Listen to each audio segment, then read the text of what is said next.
एकर ई दरवाजा सेहो एकटा लागि रहल छै, काटे के कोशिश जे कयल गेल हेतै या फिर ओ जेना कहलकै जे धमाका के माध्यम नालंदा से की द्वितीय विश्वविद्यालय में 3 बड़ी लाइब्रेरी थी, रत्न सागर, रत्न निरंजन, रत्नदधि। उसी 1199 में जब बख्तियार खिलजी का आक्रमण होने लगा, उसी आक्रमण में सारी लाइब्रेरी में आग लगा दिया गया, जो 6 माह तक इसकी पुस्तक जलते रहा। जब पुस्तक ही जल गया श्रीमान, तो दरवाजा खुलने का सवाल कहां से उठता? गौतम स्वामी तपस्या करते थे, तो राजा बिंबिसार का बेटा अजातशत्रु पैसे के लालच में राजगद्दी के कारण अपना पिता को झूले वाली कारागार में बंदी बनाकर तड़पा तड़पा कर मार डाला। तो जब अंग्रेज का शासन आया खजाना जानकर तोप लगाकर तोड़ना चाहा। उसी समय भारत का प्रथम वैज्ञानिक डॉक्टर जगदीश चंद्र बसु ने जब गर्म पानी झरना को टेस्ट लिया कि इस पहाड़ के भीतर में काफी विस्फोटक पदार्थ है, जैसे लोहा, गंधक, आयरन, सल्फर की मात्रा है। अगर इसे छोटा डायनामाइट से तोड़ा जाए तो विस्फोट हो जाता। ज्वालामुखी देश विदेश से जो डॉलर आ रहा इसी गर्म पानी की वजह से आ रहा। एक बारी हम देखते हैं अंदर में है क्या। नमस्कार, जय हिंद, जय मिथिला। हम श्री कृष्णा और अखन छी राजगीर में, और राजगीर में ई सोन भंडार क जगह छे। और सबसे पहले तो हम एक बार अहाँ के पाछा के नजारा दिखा दी, आसपास के नजारा दिखा दी। और मृग विहार कहावे वाला ई जगह छे। राजगीर जखन अहाँ एबे तो एतऽ अहाँ के एकटा सोन भंडार क जगह छे। और ई देखियो कतेक प्रसिद्ध छे ई जगह के। हालांकि एहि के पाछा की कहानी छे, की रहस्य छे, जरासंध से जुड़ल कोनो शायद कहानी छे। हालांकि इस चीज के पूरा जानकारी लेबे के हम प्रयास करब। बाकी अहाँ देख सकै छियै कतेक शानदार ई मनमोहक दृश्य, और कतेक सुंदर जे छै से ई विश्व के पटल पर जे छै से एहि सब चीज के आबऽ के जरूरी छे। बिहार में अहाँ के ई सब चीज देखऽ के भेट रहल अछि। देखियो कतेक शानदार एकटा गुफा छे सामने, और गुफा के अंदर शायद सोन भंडार का कोई जगह छे। आप लोगों को सभी को नमस्कार। आप लोग जिस ऐतिहासिक जगह को देखने आए श्रीमान, ये जगह का नाम बोला जाता है सोन भंडार। सोन में सुरंग, टर्नल, गुफा, लेकिन लोग सोना समझकर आते हैं कि सोना का भंडार है। तो सोना का भंडार रहता श्रीमान तो नोटिस बोर्ड पर साफ लिख देता स्वर्ण भंडार, लेकिन सोन भंडार लिखा। बिल्कुल। सोन का शुद्ध हिंदी होता है टर्नल गुफा। तो जहां से आपका गर्म पानी कुंड का झरना बह रहा है बाबू, उसी की जस्ट बगल से 565 सीढ़ी चढ़कर जब ऊपर जाएंगे तो एक व्यवहार गिरी पर्वत है। उसी व्यवहार गिरी पर्वत के जस्ट बगल में सप्तरणी गुफा और विपली गुफा है। तो जब भगवान बुद्ध को कुशीनगर में मृत्यु हुआ था, तो 3 महीने के बाद 500 बौद्ध भिक्षुओं के साथ प्रथम बौद्ध संगीति सभा राजगीर सप्तरणी गुफा के ऊपर में हुआ था, और बौद्धों का पवित्र पुस्तक लिखा गया था। सुपिटक, विनय पिटक, अभिधम, मतलब त्रिपिटक की रचना मुनि कैश्यप जी के द्वारा किया गया था। तो उन गुफाओं से इन गुफाओं का अंडरग्राउंड संबंध रास्ता बताया गया है। तो ठीक जांगला के सामने एक दरवाजा का निशान बना हुआ है। उसी दरवाजा के पीछे जैन मुनि गौतम स्वामी तपस्या करते थे। तो राजा बिंबिसार का बेटा अजातशत्रु पैसे के लालच में राजगद्दी के कारण अपना पिता को झूले वाली कारागार में बंदी बनाकर तड़पा तड़पा कर मार डाले थे।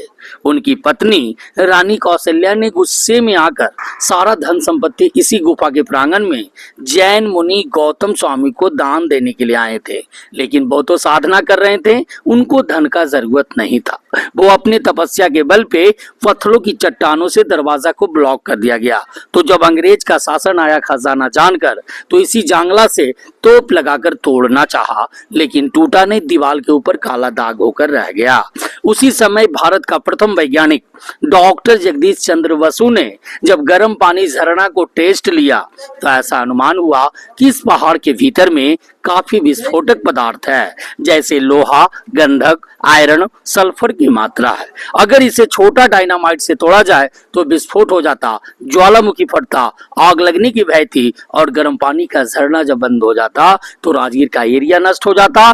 देश विदेश से जो डॉलर आ रहा इसी गर्म पानी की वजह से आ रहा। इसी कारण से ब्रिटिश गवर्नमेंट 1904-5 में ऐसा कानून पारित किया गया कि जो धर्मस्थल को नष्ट करेंगे उसे कड़ी से कड़ी सजा मिलेगा, नहीं तो 5000 रुपया का जुर्माना देना पड़ेगा। इसी कारण से इसे राज का राज रहने दिया। तो मुनि भैरव देव साधु ने क्या किया, ये दरवाजा खुलने का एक दीवार पर मंत्र लिख दिया। वो मंत्र का नाम था शंखलिपि, कि जो भी मंत्र को पढ़ेंगे आप रूपी दरवाजा खुल जाएगा। लेकिन प्रभु का महिमा, नालंदा की द्वितीय विश्वविद्यालय में 3 बड़ी लाइब्रेरी थी, रत्न सागर, रत्न रंजन, रत्नोदधि।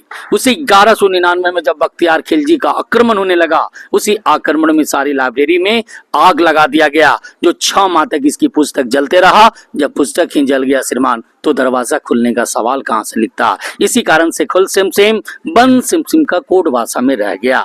तो राजा बिंबिसार का बेटा अजातशत्रु राज किया। अजातशत्रु का बेटा उदयन, यहाँ से राजधानी उठाकर पाटलिपुत्रा में बसा दिया गया। तो कालांतर में जगह खाली पड़ गया, यानी आफ्टर क्राइस्ट 1700 साल पूर्व मुनि भैरव देव साधु ने पहाड़ काटकर 2 गुफाओं का निर्माण किया, पश्चिमी गुफा और पूर्वी गुफा। दोनों गुफाओं में तीर्थंकरों का प्रतिमा मिला। जैसे में 24 में तीर्थंकर भगवान महावीर स्वामी जो कल्प वृक्ष के पास तपस्या किए थे, 23 में तीर्थंकर पारसनाथ, अजीतनाथ, अगजेबीनाथ और नेमीनाथ का प्रतिमा मिला। कुछ प्रतिमा कीमती था, यहाँ से निकाल कर नालंदा म्यूजियम में रखा गया। कुछ प्रतिमा दीवार पर जो बना हुआ, जो बख्तियार खिलजी ने नष्ट किया। तो पुराना राजगीर आपका बसाया गया बस स्टैंड के पास, जो अजातशत्रु किला मैदान के नाम से जाना जाता है। गुफा के आगे लेफ्ट राइट साइड पिलर, छोटे छोटे कड़ी का निशान, जो छज्जेदार मंडप था, जो सभा मीटिंग होता था, लेकिन 1934 के बिहार भूकंप में टूट गया। तो भारत सरकार सुरक्षा हेतु ईंट, प्लास्टर, चूना और पेरिस से इसे मरम्मत किया गया। तो पुराना राजगीर बसाया गया आपका बस स्टैंड के पास, जो अजातशत्रु किला मैदान के नाम से जाना जाता है। तो राजगीर का ओल्ड नाम बोला गया गृहवर्ज। गिरी का मतलब होता है पहाड़, वर्ष में वासी। तो राजगीर 5 पर्वतों से घिरा हुआ है। प्रथम आपका हो गया बिपलाचल, रत्नागिरी, उदयगिरी, सोनागिरी और व्यवहारगिरी की नगरी में ये सोन भंडार गुफा है। सुरंगों का भंडार है, क्योंकि सोना चांदी इसमें रहता। तो अंग्रेज सरकार इतना बेवकूफ नहीं था, गया से कोडरमा रेलवे लाइन बिछाया, 7 पहाड़ काटकर बम्बे बिछाया। तो ये पहाड़ काटने में क्या था, और नोटिस बोर्ड पर साफ लिख देता स्वर्ण भंडार, लेकिन सोन भंडार लिखा। ये कहानी है बाबू। मेरा नाम हुआ रविशंकर उपाध्याय, टूरिस्ट गाइड राजगीर। जय हिंद, जय भारत। जय भारत। अच्छा सर, आप पढ़े कितना है? हम लोग ग्रेजुएट कर ले सर। कितनी अच्छी तरीका से इन्होंने सारी चीजों का वर्णन किया। आइए, अच्छा अंदर में जा सकते हैं? अंदर में अलाउ नहीं है। अच्छा अच्छा अच्छा, घूम लीजिए। हाँ कोई बात नहीं, हम कोशिश करेंगे कि हम बाहर से ही ये चीजें आइए एक बारी हम देखते हैं अंदर में है क्या। हालांकि ये जस्ट एक गुफा है, और हाँ देख रहा छी जे गुफा ये सचमुच अद्भुत है। और आवाज कते गूंज रहल छै, अहाँ सब सुनि रहल हेबै। वाकई एकटा अलगे चट्टान छै, और एकर ई दरवाजा सेहो एकटा लागि रहल छै। ई दरवाजा सेहो काटे के कोशिश जे कयल गेल हेतै, या फेर ओ जेना कहलकै जे धमाका के माध्यम से एकरा उड़ेबाक कोशिश कयल गेलै तऽ धब्बा पड़ि गेलै। तऽ एहन किछु लागै छै, सचमुच अद्भुत छै। राजगीर आबै छी तऽ जरूर घूमू, और बाकी स्टैंड विथ मिथिला के माध्यम से अहाँ सब गोटा के हम सब जे किछु जानकारी हासिल कऽ पाबै छी ओ देखेबाक प्रयास करै छी। आप देखा दै छी अहाँके हम एक बेर पूरा आसपास के क्षेत्र। एहिठाम जे छै से अहाँके ई एकटा सेहो गुफा भऽ गेलै, और ई गुफा जे छै से बिल्कुल अलग ही लागि रहल छै। जेनाकि कहलकै पिलर पर ठाढ़ छै, तऽ पता नहीं एहि सब चीज के पाछा कतेक और केहन रिसर्च होइ छै से तऽ कहनाइ कनी मुश्किल छै। लेकिन सचमुच ई सब बिहार के नहीं भारत के एकटा धरोहर छै, और हम रिक्वेस्ट करबनि भारत सरकार से, बिहार सरकार से, जे किछु हमर सबके ई धरोहर है एकरा बचेबाक प्रयास होबाक चाही, और एकरा और बेहतरीन बनेबाक प्रयास होबाक चाही। एहिमे कोनो छेड़छाड़ नहीं होबाक चाही, जे छै से छै। एहिमे कोनो प्रकार के जे छै से कटिंग फटिंग नहीं होबाक चाही। जे छै ठीक छै, एहिके आसपास में बस ध्यान राखी जे हाँ केना के एकरा सुरक्षित कयल जा सकै छै। धन्यवाद, नमस्कार, जय हिंद। फिर भेट करै छी अगला वीडियो।